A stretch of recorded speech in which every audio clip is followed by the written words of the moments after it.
Welcome, everybody. That's right. The Squatchers Lounge podcast is back for season 6. Voices in the Night. That's right. Not to be confused with Voices in the Wilderness. We can talk about that through all of this mess. But no. Voices in the Night. Those Bigfoot howls and whoops and clicks and clacks and things that people say are Bigfoot that go bump in the night. Well, this season is the focus right here on the Squatchers Lounge podcast. And I am so glad that each and every one of you is there. And I am here, and it's going to make the entire season completely awesome. That's right. I am the Reverend Jeff Kelly. And yes, we're going to have an NPR edition of the Squatchers Lounge podcast. I'm excited. There's big news in the air tonight, but after having the flu since Christmas, I still have not gotten the full strength and power of the Reverend's voice back. Fire and brimstone soon, but talking about voices in the night doesn't really require all that much volume. So put on your headphones tonight, folks. There's stuff to actually hear about what's going on tonight. That's right. We have some actual claimed Bigfoot vocals out of Ohio, Eastern Ohio to be exact. And we are going to be talking about those this evening. First, though, as usual, as we always have done here on the Squatchers Lounge podcast, we're going to talk about some newsy type stuff. Yeah, newsy in the new year. Live science finally tells us the common ancestors of sharks and humans lived 440 million years ago. There we have it. We are the descendants of sharks. No wonder I'm such an asshole. Have you seen Strange Wilderness? Anyhow, humans and sharks are incredibly different creatures, but the two shared a common ancestor 440 million years ago, says a new study. Of course, before animals left the ocean and became four-legged things that survived the dinosaur crashes. Researchers made the discovery by studying the fossilized bones of a shark that lived during the Devonian period, lasting from 416 million to 358 million years ago, when four-legged animals first started colonizing the land. By studying the remains of these 385 million-year-old sharks, the scientists were able to deduce that sharks and their ancestors of humans split before the Devonian during the Silurian period, 443 million to 416 million years ago, a time when the first fungi and arthropods, including arachnids and centipedes, moved on to land. According to the girl in Paul, the Earth's only 4,000 years old, and the dinosaurs were here with humans. I don't know. Just putting it out there. There's more than one theory, but I'm going to kind of go with evolution. Next up on the to-do list here in the news, Stone Age hunter-gatherers. Dude, seriously? It's a paradise discovered next to a major Israeli road. Archaeologists find hundreds of hand axes used by early humans over 500,000 years ago at the north end east of Tel Aviv. That's right. Israeli archaeologists have uncovered next to one of the country's busiest roads the site of an extraordinarily well-preserved prehistoric paradise used by Stone Age hunter-gatherers over 500,000 years ago, who left behind evidence hundreds of knapped flint hand axes. And I gotta tell you, people, I've tried to do that. That ain't easy. Give me a piece of obsidian that I can smash against the wall and get a sharp edge off of any day before trying to flint axes. No, thank you. The discovery about a 5-meter depth in the near town of Kfar Saba suggests that an extinct species of early human, Homo erectus, may have returned to the site repeatedly, perhaps attracted by water sources and abundant game. I love the Stone Age period. I really do. I don't know why. Just identify with it, I guess. Must be the beard. This came across my feed today, and I thought it was absolutely fantastic. 430-year-old world map full of places and creatures, real and imagined. And basically, that's the North Pole in the center of a map, and it all just kind of spirals outwardly to the South Pole, but I don't think they knew that back then. born near Milan in 1544. They lived a life of leisure and luxury. For him, such freedom meant scholarship and the accumulation of a library renowned in the region. But it's got, sirens and things on the the Bigfoot. I see a Bigfoot. That could be a Bigfoot, and that could be a Bigfoot, and lots of things on here could actually be Bigfoot. So it's kind of neat. If you want to check this out, you can send me a request, and I'll be glad to drop the link to you. Okay, Bigfoot, UFOs, crazy flying machines, and more in Pennsylvania. That's right. Get in the mood for the X-Files return, because X-Files restarted last week for another one of their weird mini series after the ending of their series. But Bigfoot, UFOs, crazy farm people. I mean, Pennsylvania is really filled with some weird stuff. I grew up there in the early parts of my years. The team from Searching for Bigfoot, of course, the Biscardi-based, California-based Bigfoot Project Investments Incorporated again visited Northwest Pennsylvania in June to further investigate a sighting of what a local experiencer described as "'twarn't no bear. It was massive." So old Biscardi is still out there running around making videos, but not releasing them. Not really sure what's going on there. Then there's that weird bell-shaped object in the woods of Pennsylvania, Close Encounter Lights. I mean, this is a pretty cool article on PennLive.com. Check it out. All right, here we go, people. Apparently, it wasn't any joke when the British Columbian minister laughs off a lawsuit claiming proof of Bigfoot. Yes.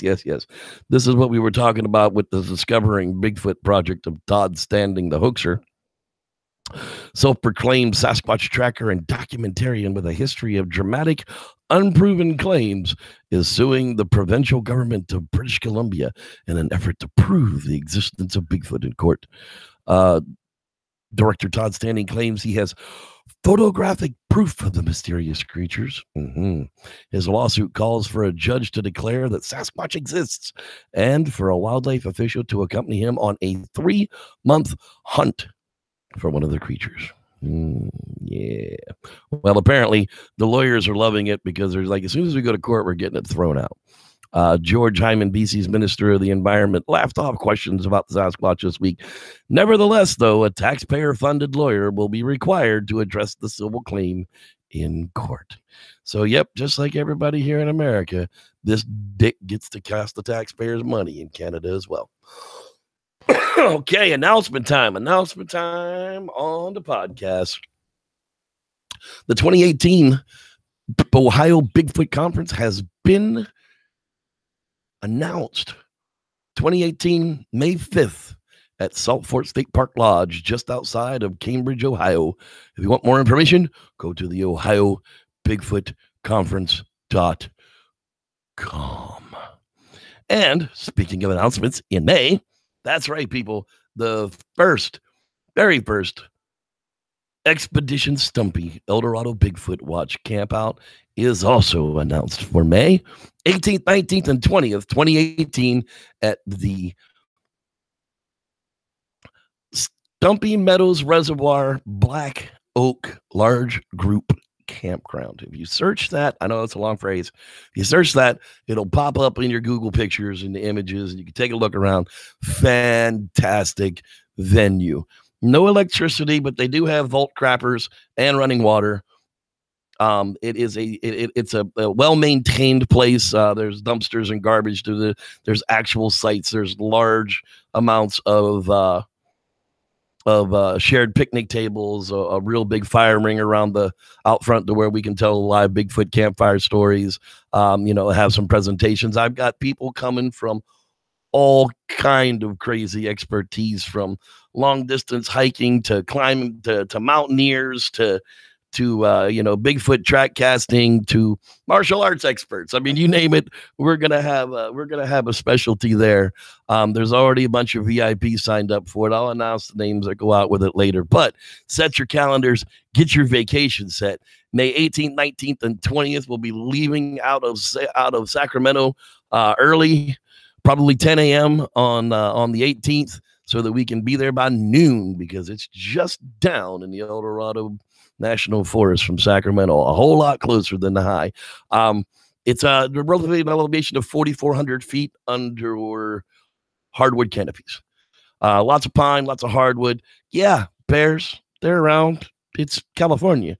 Mountain lion, bobcat, all kind of really great wildlife will be out there. I've got some game trails cams, some game cams out there running right now. Hopefully we'll be bringing some pictures back from them when I get them done soaking. They got about another month. But Expedition Stumpy. And while we're looking at it, this is actually the merchandise page for the podcast now is on Redbubble. Redbubble.com/people/Bigfoot Watch. Those are all the offerings that we have here from the Eldorado Bigfoot Watch. And it's not just t-shirts, hoodies, sweatshirts. I mean, all those things are there, but there's coffee mugs, there's stickers, there's levels of everything. If you want to get some expedition gear, this is the way to get it. And part of the purchase price goes back into the project to help support future campouts, because there is no cost for this. I'm not charging anybody anything.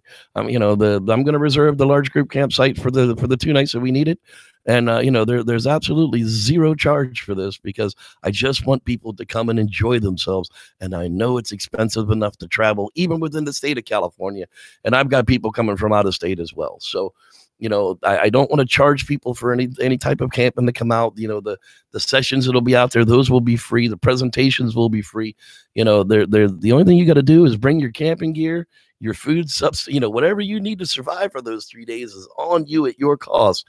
But besides that, there's absolutely no cost for any of this. And it is a 100% family friendly endeavor. Bring your kids. They're your responsibility. But bring your kids, and let's have a good time. There's everything from hiking to fishing to gold. There's public gold mining, less than 50-minute ride down the trails.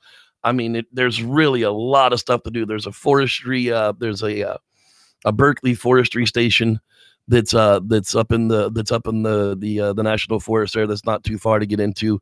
And then there's some of our wild camps that we'll be visiting, as well as some of the locations where we've actually had road crossings and BFRO reports of people seeing Bigfoot there near Stumpy Meadows Reservoir. So besides the Eldorado Bigfoot Watch, we also have the official member campaign logo as well.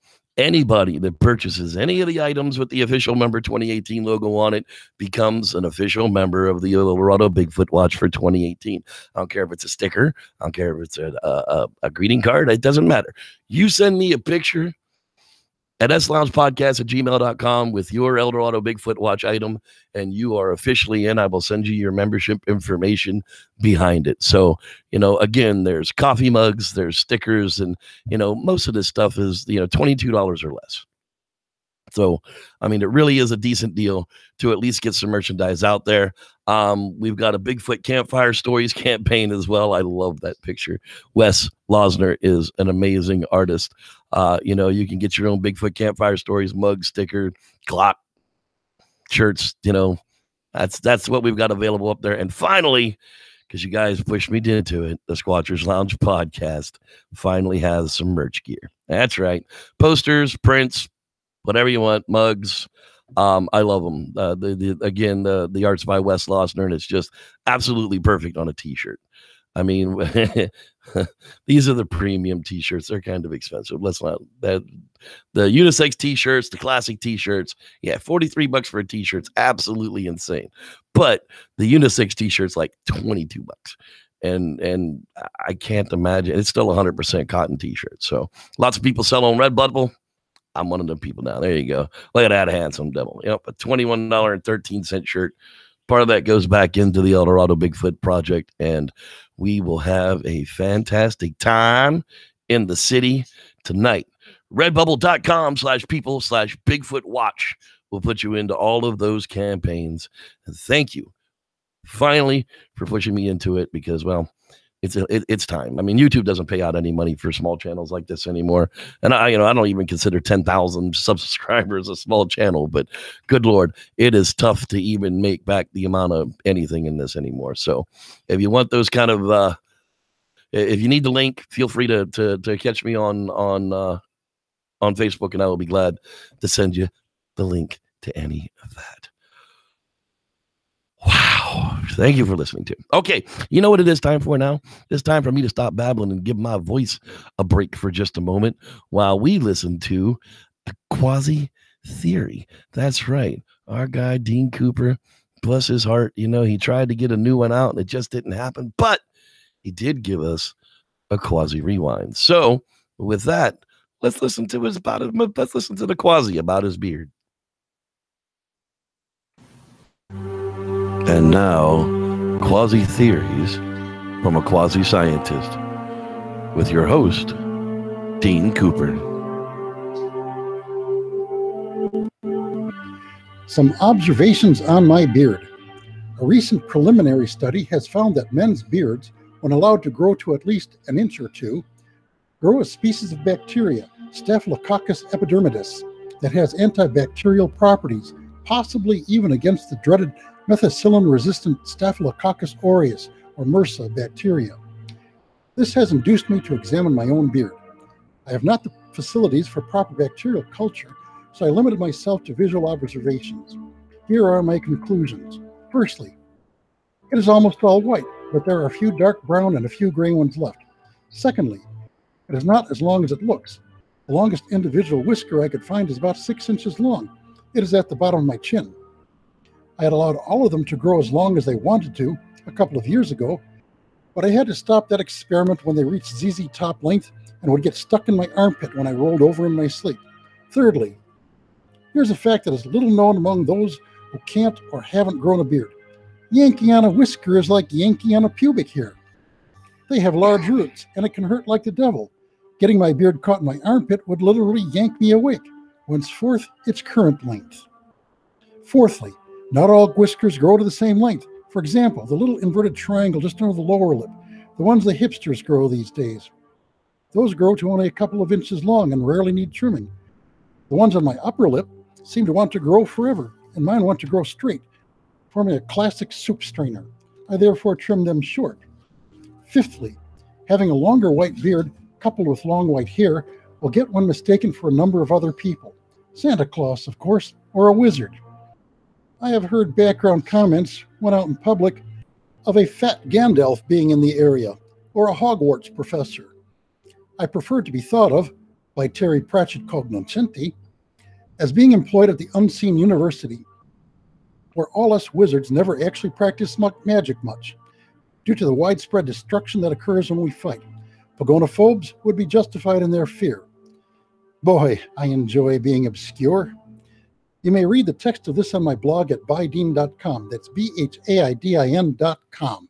By God, it's bydean.com. There you go, people. The quasi on the beard. Yeah, that's right. Jevin, I got my boy Jevin gone camping to give us a brand new edition of Camping Tips for Stupids. So that, my friends, is coming right up next. That's right. Because, it's cold outside. Camping Tips for Stupids. Tip number 57. Winter is cold. Snow is cold. Air is cold. Your angry girlfriend, cold. The truth that Earth is round and not flat, cold. The human body is designed to have natural heat sinks through key parts of the body. The armpits, the groin, and the top of the head. And with enough beans, sometimes out the butt.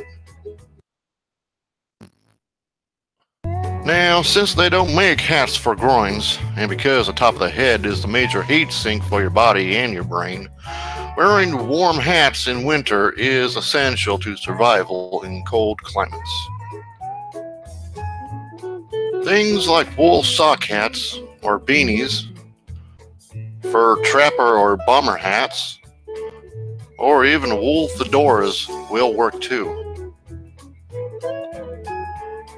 So just remember, if your brain freezes, you freeze. So stick a hat on it.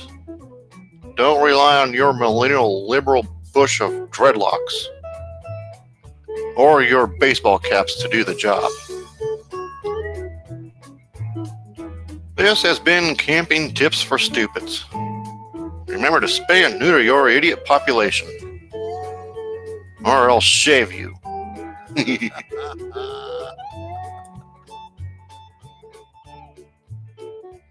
Oh, God bless you, Jevin. Absolutely. God bless you. Stay and neuter your idiot population, or I'll shave you. That's a pretty good, and that's a pretty good threat. Hey, let's take a look at who is hanging out in the Squatchers Lounge Hangout. If you have any questions from the fire pit, now is the time to do so. Just tag Jeffrey Kelly in the chat box and then ask your question, and I will see it. Okay, there's Miss Natalie Smith is hanging out with us tonight, as well as Jebin from Gone Camping, Sam Squanch Rivera, Mr. Rod Dupree. Again, he's hanging out in the house as Mr. James the Grower as well. Dean Cooper, our quasi-theorist, Mr. Keith Harden, as well as Jay Gerd, your Hobo Man 5, Cassie Hudson. That's a name I don't believe I've seen before. Congratulations and welcome to the show. Sam Squanch Rivera. I might just have bad memories. Starshine B Footer. That's right. So far, that's where we're at. I see Danny from Texas. I see Bobby and Jimmy and Mary. Oh my. Can Squanch, how you doing?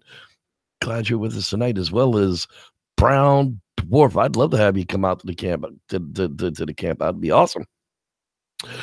Chris Schneider is in the house as well.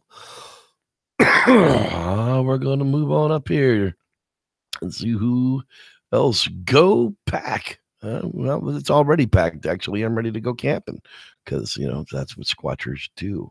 Cheryl Willen is in the house, as well as Oreo Cream Rocks. There she is. Of course, she's hanging out with us tonight. Hot Diggity Dog. Hey, Cassie. That one. You know who I'm talking about. She's not feeling so well, so I hope she's going to be feeling better. Let's give her some warm juju on her way out there. Let's see here. Lantern. Lantern. I don't understand. Lanterns. Hi. Sorry, I'm not trying to make fun of your name. I'm just Rock City. Marco's in the house tonight. Sly Time. David Hodges. Wow, there's a lot of people I haven't seen here before. That is freaking awesome. So glad you were with us tonight. Mr. Don Reif, I'm glad you're with us tonight. VIP of the Bigfoot world. Shane Barber. Wow, there's lots of people in here tonight. Forrest Cop. How you doing there, Chief? We got a lot of people named Forrest that follow this show. Timothy McCune. I see. I'm almost to the top, so if I haven't said your name yet, you better leave me a tag at the bottom. Robles, how you doing there, bud? Glad you're with us. Or well, you could be a chick, but I think you're a dude. I think I've asked you before. All right, let's scroll down here to the bottom and see who we've missed, if anybody. 15 seconds 99. How you doing there, Steeler Nation from Pennsylvania? Maybe, I don't know, but congratulations. Mark Simpson as well in the house, and I think that, my friends, is everybody. All right, well, you will be glad to know that tonight is the premiere, the return of Real Bigfoot Encounters, and you people will probably be the first ones to ever hear this. I'm going to release them on the show first, and then I'm going to release them as a separate file sometime over the weekend between shows. So that's going to be cool. At the end of the show tonight, I was saved by Bigfoot. Some of my very early works, so don't judge me too hard on them. All right, we are talking about Eastern Ohio tonight. That's what we're talking about. And I got to find my map because that's the one that I want there. All righty then. So you guys can take a look and see where it is we're talking about. God. You know, Google, I really wish you would fix some of the things you've broken. Here we go. All right. Okay, here's Columbiana County, Ohio. Okay, you know, it's pretty green when you click it over to the satellite view.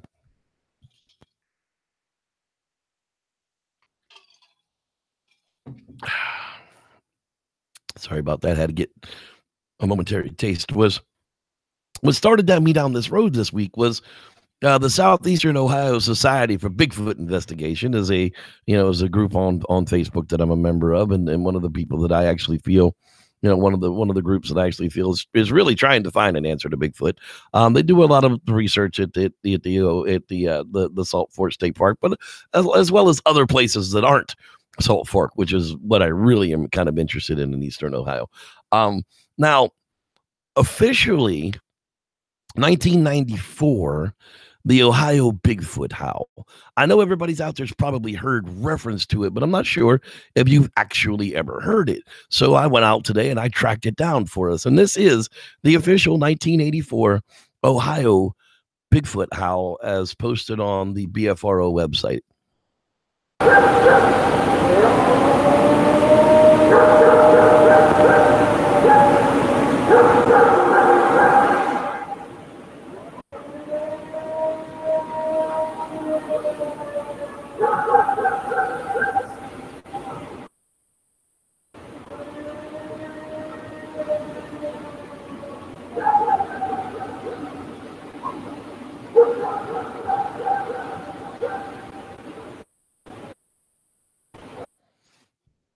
Now that, I don't know what that is. But I know what it isn't. And I know what it isn't in a lot of places that aren't Ohio. I've heard that howl first thing in my own ears. As a matter of fact, here's nearly the same type of howl from a Native American reservation in Washington.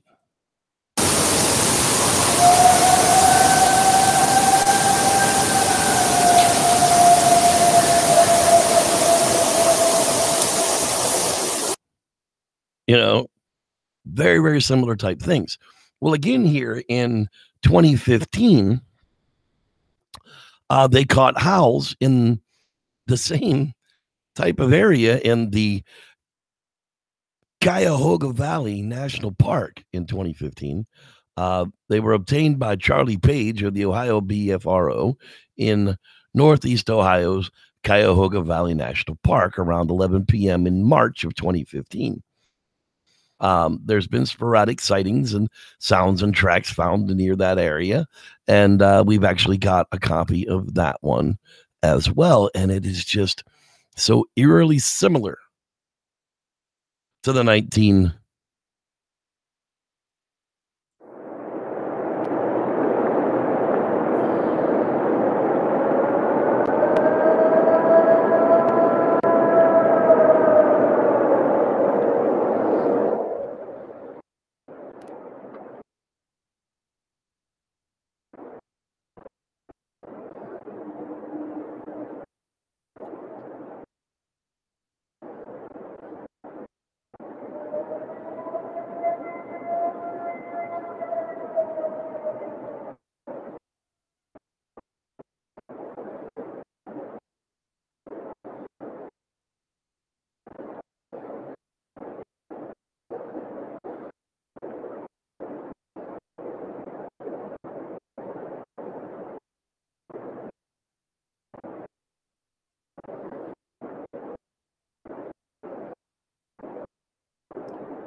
Now, that is definitely more than, pardon me, that's definitely more than just one animal.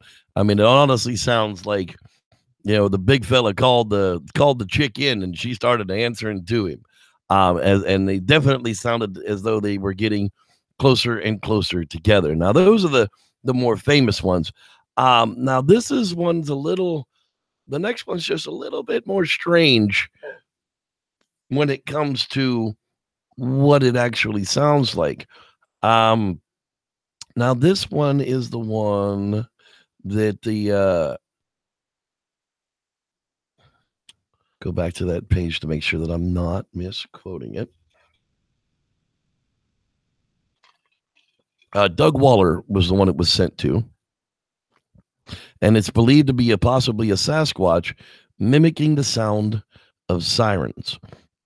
It was originally sent by a Bigfoot researcher, Larry Surface of Ohio. And if you listen really close to it, it has some very strange anomalies to it.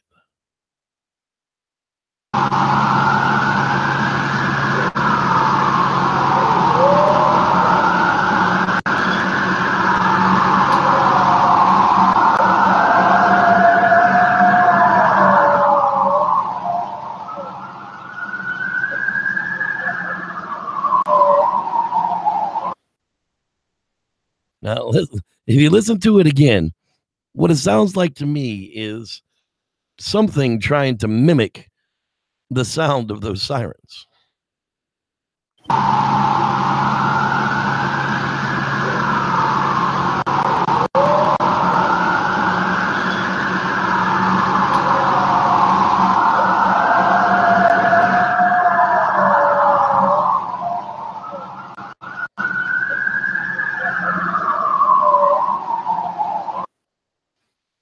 And I would almost expect that type of a thing to actually occur, just simply because primates are such hard, curious creatures that are out there. It's just neat that finally somebody has something on record that may have actually come out of it. I don't know. That was posted up January 6th, just 4 days ago. And I just started working with it yesterday. So, we'll see what comes about it all. I do want to get into a couple of reports from this same area. Ongoing accounts with a screaming ape-like creature. Fall of the year 2001. Again, the Columbiana County, off of the State Road 7, down near Pine Hollow Road. I'll start off by telling you that my aunt has always heard some type of screaming in the late to early morning hours. She's always said, I know that it's Bigfoot. The next incident was at nighttime. My uncle, which does not believe in anything unless he sees it, went out one night in April to sit up in a deer stand to watch the deer that travel through the fields behind his house. My uncle came running into the house, and he was white as a ghost. He said, I just seen a Bigfoot. And he said that when he was looking at the creature looked right back at him as if he wasn't scared of my uncle and not sure what my uncle, being in the tree, actually was. Michael said that the creature was about 8 feet tall, and when it walked 2 huge steps, it would have taken my uncle 4 steps of his own to equal one of the creatures. When the creature looked at him, he swayed back and forth, moving the top half of his body as his hands were placed on his knees. The aunt had also heard something or someone screaming on multiple occasions that did not sound human in any way. The story seems to go on and on. It's the same exact area that we're talking about, that these howls from 94, 2015, and now this other one. Here's one back from 1997. Outdoor photographer hears a howl scream on 2 separate occasions that were identical to the sounds on the TV show Sightings.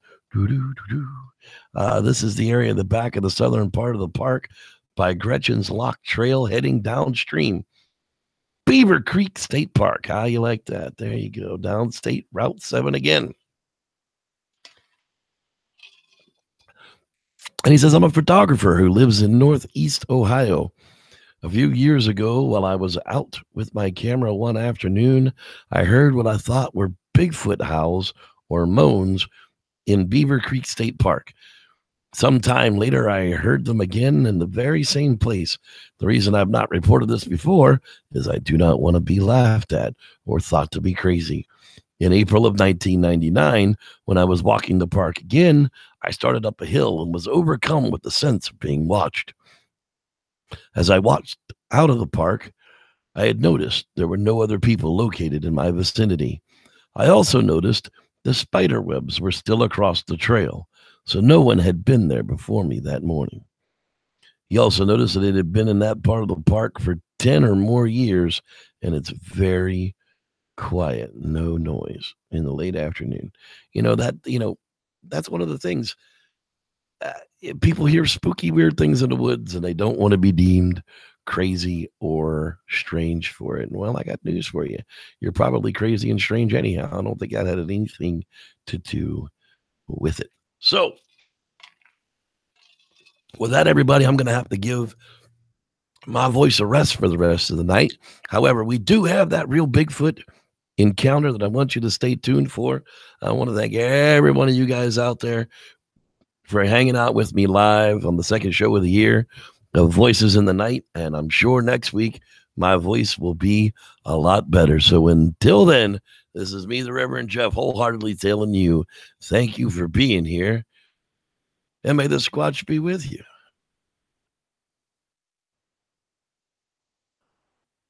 It's time for the real Bigfoot encounters. Case number 2012-08. Anonymous email canoer rescued by Bigfoot. This story was sent to us by someone who wishes to remain anonymous.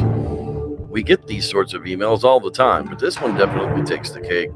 It's about a camper's encounter with a family of Bigfoot. Yep, I know it's crazy, but let's hear the story.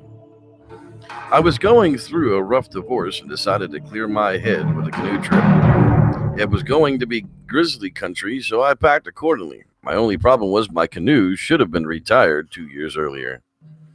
I was clearing my head going down the river, and I finally felt calm on the third day. I loaded the canoe and took off down the river, knowing I would hit some rapids. When I did, my canoe started taking on water. Between trying to bail out water and navigate the rapids, I was soon overturned and being carried downstream. All I remember is hitting my head on a rock and passing out. I don't know how much later, but that was when the Sasquatch pulled me from the water. My head was bleeding and my ankle was badly strained, and it felt like it was broken. The thing or beast pulled me to shore and left me under a tree. I was scared, not by what I just saw. It was clear to me that he meant me no harm, because I was right in the middle of grizzly country and cougar country, badly injured, with no way to protect myself. It saved me. Soon the creature appeared again, and there were others. The one that saved me brought a long branch sharpened like a spear. As strange as it may sound, the rest gathered around me and began to go to the bathroom. They urinated in a circle and also passed feces around in a way that it also made a circle. They then left, and I passed out. When I awoke, there was a fire near me and a stack of wood. There was also some berries and a clay pot filled with water. That night, I could hear movement, and a cougar appeared 30 yards away. It circled me and came closer, but the minute it came close to the circle that they had created, it took off. A black bear appeared later, and it was the same result. When I awoke the next day, I saw my sleeping bag and my backpack next to me. The creatures appeared carrying other items, including canned goods, my tackle box, my pack. My pack had a first aid kit in it that allowed me to clean my wounds, and after doing this and eating a can of stew, I felt I had my strength back. One of the creatures appeared, and it took the empty can. It appeared it was asking for it. I made a gesture for him to take it. I looked around and took my fishing knife and held that out for him to take as well. I thought they used knives based on the spear they had given me. Soon others appeared and engaged in acts that reinforced the circle. The one that saved me, who I distinguished by the gray hair on his neck, then spoke in a language I did not understand and pointed upriver. All of them then left, and I tried to come up with a plan to get home. No sooner my attempt to get up, 2 campers in canoes appeared and saw me. They quickly came to the shore, loaded me into their canoe, and off to safety. For anyone who doubts the existence of Bigfoot, I will tell you, I know for a fact they do, and I am alive today because they saved me. What an interesting turn of events. Was this some sort of delusion from having his head cracked open, and maybe a nearby camper was helping him all along? Or did a clan of Bigfoot really help this guy survive? That's something I'll leave up to you. Thanks for listening. I'm Reverend Jeff, and may the Squatch be with you.